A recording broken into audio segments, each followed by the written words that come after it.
Halo mahasiswa-mahasiswi PGSD yang hebat, senang lagi berjumpa dengan Anda pada kesempatan di hari ini. Semoga Anda selalu sehat dan dalam lindungan Tuhan Yang Maha Kuasa. Satu hal yang ingin saya tanyakan, apa yang Anda lakukan selama libur Lebaran kemarin? Berapa lama waktu yang Anda gunakan untuk membaca selama liburan Lebaran? Nah, marilah kita kembali menguatkan memori kita, semangat kita untuk kembali kita belajar bersama-sama. Baik, kita akan melanjutkan perkuliahan pada hari ini. Kita akan belajar tentang cara menulis pada bagian pendahuluan, yaitu bab 1. Apa yang harus dilakukan dalam menulis pada di bab 1? Bab 1 adalah bagian pendahuluan dalam penelitian. Itu merupakan bagian yang paling penting dan menantang dari proposal untuk ditulis. Panjang pendahuluan akan bervariasi tergantung jenis penelitian yang Anda tulis. Dalam pendahuluan, itu harus menunjukkan topik, memberikan konteks dan alasan untuk penelitian Anda, dan mengandung pernyataan serta hipotesis penelitian. Pendahuluan yang ditulis dengan baik akan memberikan pengaturan yang baik untuk skripsi supaya menarik minat pembaca, mengkomunikasikan hipotesis, dan menyatakan pernyataan rumusan masalah. Pendahuluan itu dapat dikatakan sebagai paragraf pertama dari makalah penelitian tertulis atau yang Anda lakukan dalam presentasi lisan, merupakan hal yang dialami atau hal yang pernah dilihat, didengar menggunakan secara investigasi. Jadi pendahuluan ini menjelaskan suatu isu yang menuntun kepada penelitian. Di dalam pendahuluan atau bab 1 itu harus menarik topik penelitian, menjabarkan masalah yang dapat menuntun pada penelitian, meletakkan penelitian dalam konteks literatur yang lebih luas. Nah, di dalam pendahuluan ini melayani tujuan mengarahkan pada pembaca dari bidang studi umum ke bidang studi khusus, sehingga dapat menyatakan tujuan penelitian dan bentuk hipotesis, rumusan masalah dalam penelitian.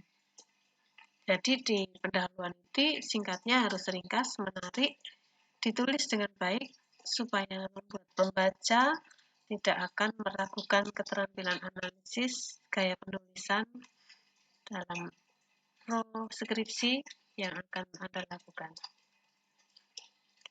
Jadi menurut para ahli bahwa pendahuluan itu merupakan bagian tulisan yang memberikan informasi awal kepada pembaca tentang penelitian yang akan ditulis. Tujuannya itu membangun kerangka penelitian sehingga pembaca dapat memahami bagian tersebut yang berhubungan dengan penelitian yang lain.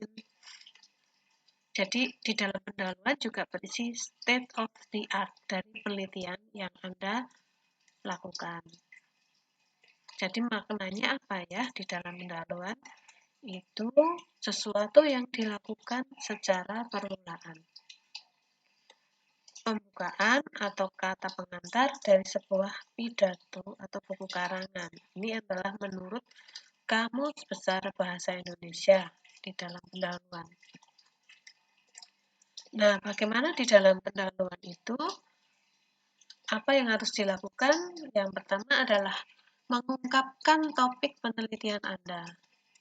Ungkapkan topik masalah dan memberikan indikasi pada jenis pertanyaan penelitian.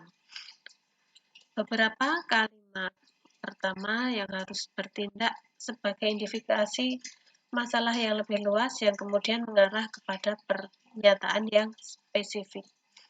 Jadi di dalam pendahuluan itu cara berpikirnya secara deduktif menuju ke induktif, dari umum ke khusus. Contoh kalimatnya, pada sepanjang abad ke-20, pandangan kita tentang kehidupan di planet lain telah berubah secara drastis.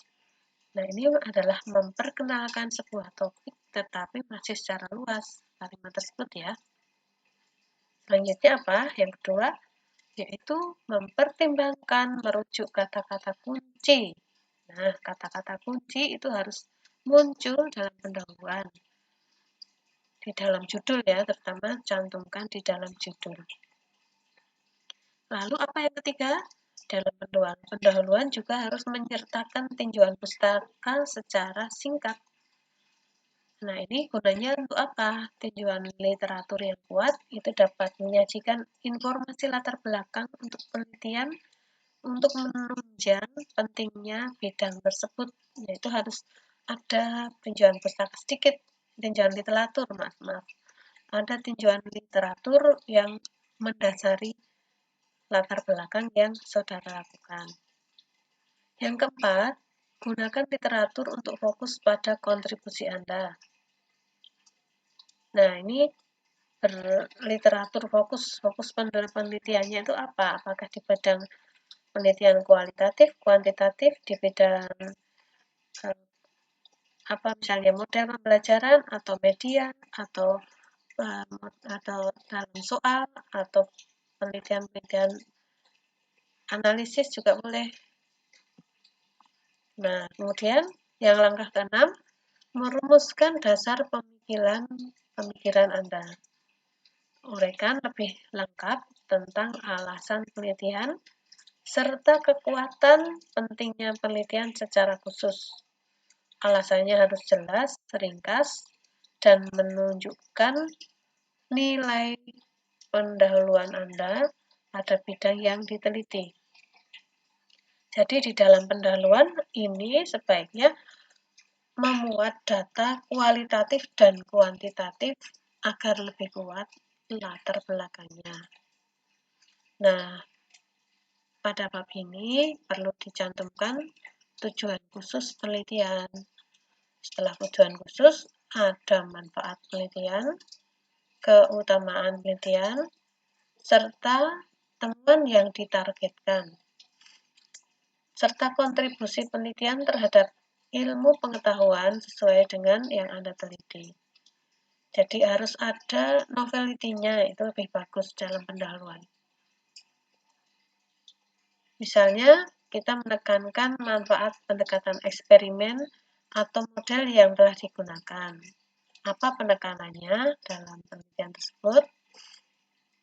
Yang ketujuh, tentukan pertanyaan dan hipotesis penelitian. Nah, pertanyaan penelitian itu mungkin mengandung beberapa kata kunci yang ditetapkan dalam beberapa kalimat pertama. Yang kedelapan adalah tunjukkan hipotesis Anda. Setelah Anda menentukan pertanyaan penelitian sebagai rumusan masalah, Anda memberikan hipotesis yang jelas secara ringkas. Namun, hipotesis tersebut tidak boleh tersurat dalam pendahuluan, namun bisa secara tersirat. Ya, dibuat secara tersirat. Jadi tidak muncul seperti di bab 2 kan saat muncul hipotesis penelitian. Kalau di bab 1 di pendahuluan itu pendahuluannya itu hipotesisnya itu secara tersirat. Jadi jawaban dari permasalahannya itu bisa terjawab di dalam pendahuluan itu secara tidak langsung. Nah, ini adalah contoh pendahuluan yang tadi dikatakan bahwa di dalam pendahuluan harus berisi data kualitatif dan kuantitatif. Ini contoh pendahuluan yang penelitian kuantitatif yang tentang peningkatan kompetensi guru dalam menyusun subjek spesifik pedagogik SSP dalam pembelajaran online berbasis higher order thinking skill atau HOTS di jenjang pendidikan dasar. Jadi ini action research, penelitian action research ada kelas kontrol dan kelas eksperimen. Nah, ini saya memberikan data kuantitatif di dalam pendahuluan. Ini adalah data-data kuantitatif, ada angka yang menyatakan kesiapan guru dalam menyusun seperangkat perangkat pembelajaran secara online di KKG Gugus 4. Jadi dari aspeknya perangkat pembelajaran, penguasaan terhadap internet, ini hanya 45%, penguasaan strategi pembelajaran secara online hanya 55%, keterampilan menyusun soal hot hanya 30%, kemampuan menyusun perangkat pembelajaran hanya 20%. Nah, ini dijabarkan membentuk data-data kuantitatif. Nah, karena yang Anda lakukan itu adalah penelitian kuantitatif, maka di dalam pendahuluan sebaiknya bercerita tentang data kuantitatif untuk mendukung judul yang Anda buat. Jadi dalam membuat pendahuluan atau bab 1 itu diperkuat dengan data kuantitatif serta state of the art, bisa berisi penelitian-penelitian yang relevan yang menguatkan penelitian Anda. Itu di dalam pendahuluan. Jadi apa yang harus ditulis di sana itu ada rambu-rambunya yang Anda bisa cermati di dalam materi berikut ini. Selanjutnya, setelah Anda mencermati tentang bagaimana cara menulis bab 1 untuk di skripsi Anda, nanti Anda diharapkan bisa mempresentasikan skripsi khususnya bab 1 ya, berdasarkan absensi yang sudah ditugaskan kemarin.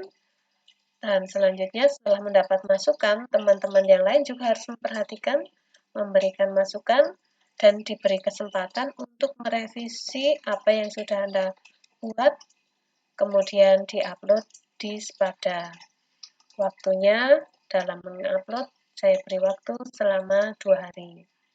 Maka kegiatan kita hari ini, Anda diminta untuk mengecek kembali, mengintrospeksi kembali apakah pendahuluan saya itu sudah memuat rambu-rambu yang diberikan di dalam perkuliahan hari ini. Nah, begitu saudaraku, nanti setelah Anda mencermati video berikut ini, kemudian nanti kita akan melakukan refleksi dulu terhadap karya Anda. Selanjutnya, Anda nanti diminta untuk mempresentasikan bab 1 sesuai dengan penugasan yang sudah diberikan kemarin. Nah, ada 4 presenter ya untuk hari ini. Kemudian minggu depan kita juga akan mempresentasikan bab 2. Jadi tugasnya hari ini bab 1, minggu depan belajar Anda sudah membuat bab 2 untuk kelanjutan proposal Anda. Begitu, saudara-saudara semua, semoga tetap semangat, Anda bisa memahami materi yang kami sampaikan di pagi hari ini, dan tetaplah jaga kesehatan, tetap bahagia, agar imun kita tetap muncul untuk kita selalu sehat. Oke, saudara, salam sehat. Nanti kita akan lanjutkan dengan sinkron pada presentasi di siang nanti dengan alamat link yang menyusul. Oke, salam sehat.